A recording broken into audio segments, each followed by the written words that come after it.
All right, man, let's start by introducing yourself and letting the people know where you're from. Yo, what's up? My name's Louis Abraham, and I'm from Dallas, Texas. All right, and straight off the bat, I want to ask you what's one thing that you think you can get in Dallas that you can't get in any other city? It doesn't have to be music either, it can be food, art, fashion, whatever. Um, there's definitely a lot of places that I can't live without from Dallas, especially food places. But I think the main thing would be like my friends and family. It's kind of cheating, but I definitely could not live without them, and I wouldn't be me without them. So yeah, I'm gonna say my friends and my family. No, yeah, man, I feel that on a personal level because whenever I left Dallas to come down to San Marcos for school, it was a whole process of just trying to get adjusted to the environment down here and getting used to not having my family like just right there, and also my friends from back home. So I get what you mean by that. But being that you're from Dallas, how do you think that influences the sound of your music? Because there's a lot of talent coming out of Texas as a whole right now. But what do you pick and pull from when it comes to your work? Yeah, I think Dallas definitely affects my sound. Not even just my sound, because I think it affects my lyrics a lot. Probably just like maybe like a restaurant I go to in Dallas, or like a highway I'm driving down. I definitely like try to reference or like throw in as much Dallas into my music as possible, just because like it's where I'm from. It's where I'll always be from. No, man, for sure. Like you gotta show the city some love. You gotta show your roots. But who or which artists do you feel like have influenced your sound, or just got you to make music? Whether that be when you were younger or whenever you started taking your music seriously.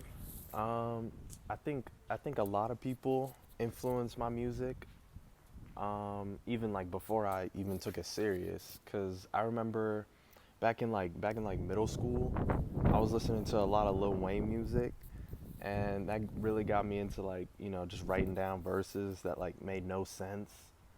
And then like early days of high school, I got really into Mac Miller, and then I was like kind of putting together like hooks and like full songs front to back.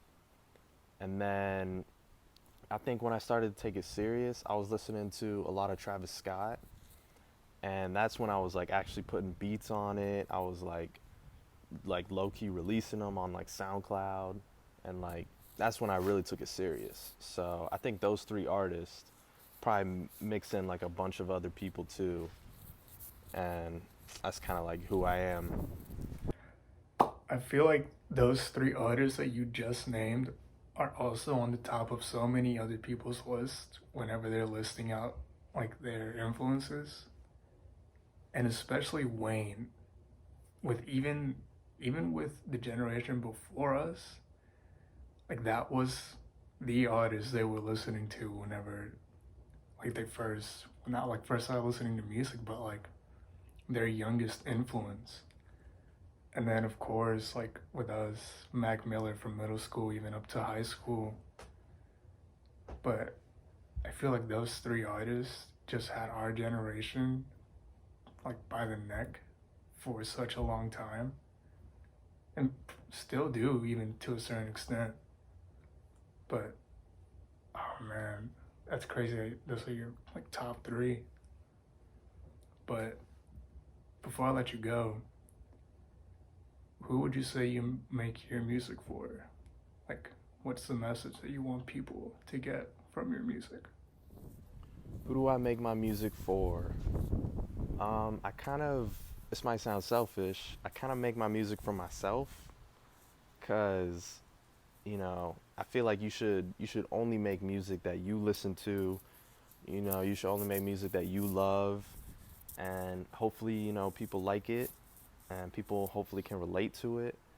But you know, I feel like you can tell if, at least for me, if my heart's not in it, like I can automatically see that.